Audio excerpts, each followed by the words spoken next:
ఇప్పుడు ప్రజెంట్ ఉండే YCP government మీద మీ ఒపీనియన్ ఏంటి?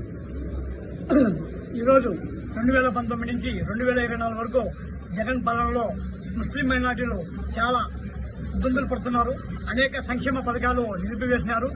దురదన పథకం కానివ్వండి, తోఫా కానివ్వండి, విద్య కానివ్వండి, తర్వాత మసీదులకు ఇచ్చే మెయింటెనెన్స్ ఖర్చులు కానివ్వండి, ఇట్లా రకరకాలుగా ముస్లిం మైనార్టీలు కూడా చాలా మంది ఆత్మహత్య చేసుకున్నారు వైసీపీ నాయకులతో.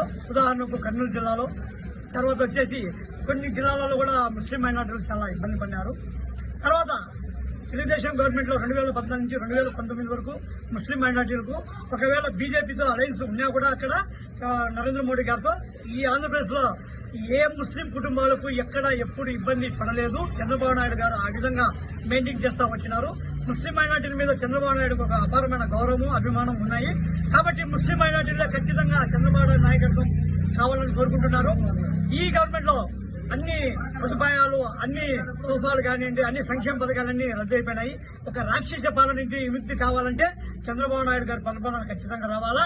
తర్వాత ఈ మధ్య చంద్రబాబు నాయుడు గారు ముస్లిం మైనార్టీల ఆత్మీయ సమావేశంలో మీ కుటుంబానికి ఏం జరిగినా కూడా నాది బాధ్యత, భరోసా అనే ఒక నమ్మకము, భరోసా ఇచ్చినారు చంద్రబాబు నాయుడు గారు.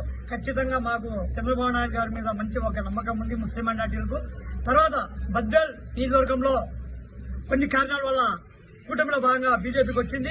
కానీ విజయమాన నాయకత్వంలో, రితీష్ రెడ్డి గారి నాయకత్వంలో మేము మీకు ఉన్నాము, మీ కుటుంబాల మీద ఏమీ మీకు ఇబ్బంది ఉండదు అనే ఒక భరోసా మాకు ఇవ్వడము. అప్పుడు టీడీపీ అంటే బద్వేల్ అంటే టీడీపీకి కంచుకోవటానని అన్నారు, అప్పుడు అంటుంటారు.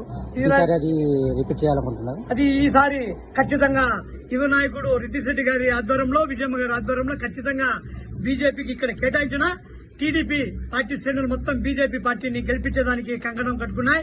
ఖచ్చితంగా ఈ 2024లో మే 13వ తేదీన జరగబోయే ఎలక్షన్లలో ఖచ్చితంగా 18 నుంచి 16 గారు ఖచ్చితంగా గెలుస్తారని ఒక ధీమా వ్యక్తం చేస్తున్నారు.